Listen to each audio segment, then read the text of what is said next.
In today's video, I will show you how you can model and animate this Rubik's Cube, and trust me, it's actually very simple. Even if you are a total beginner, I guarantee that you are able to do this, and after this video, you have learned the basics. Okay, so open up your Blender software. Let's go through the basics in just a few seconds. Move around by holding down the Shift and scroll. Move camera with only scroll. Add object with Shift A and remove with Delete or X. Select object with left mouse button and do some auto magic with right. Move the mesh with G and rotate with R. Change between object and edit mode from tab. Throughout this tutorial I will show you which mode you'd have to have on with the different parts. Okay, I think that's it. We will now start with the default cube and press Shift D to duplicate it enough times that we will get a 3x3x3 cube. You can make it easier if you press 1, 3 or 7 from your numpad to get the different angles. When your cube is ready, select the middle one, after which drag your cursor over them all and finally press Ctrl J to connect them all together as one big mesh. It's starting to get its shape already. Now, select all the outer faces at the same time by clicking and holding down Shift key. You can now press I to insert the individual faces. At this point, with Alt E, you can extrude the selected in or outwards if that's something you want, but I'll pass for now. To finish the cube, all we have to do now is to just give it a color. Click on the shading viewport from the top right corner of your screen. Then head down to the material properties and click the plus and new.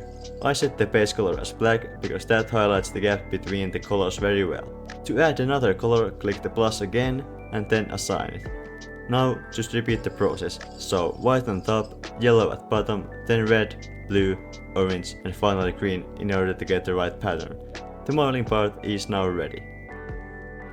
To continue for the animating, make sure to select all in edit mode and press B and by loose part so that we get individual meshes to rotate and animate around. So, you have this thing called a timeline at the bottom of your viewport as default, and if from some reason it's not there, you can just change it and get it from here. The animation happens on the timeline that goes out of frames, and we want to animate something to happen in between those frames.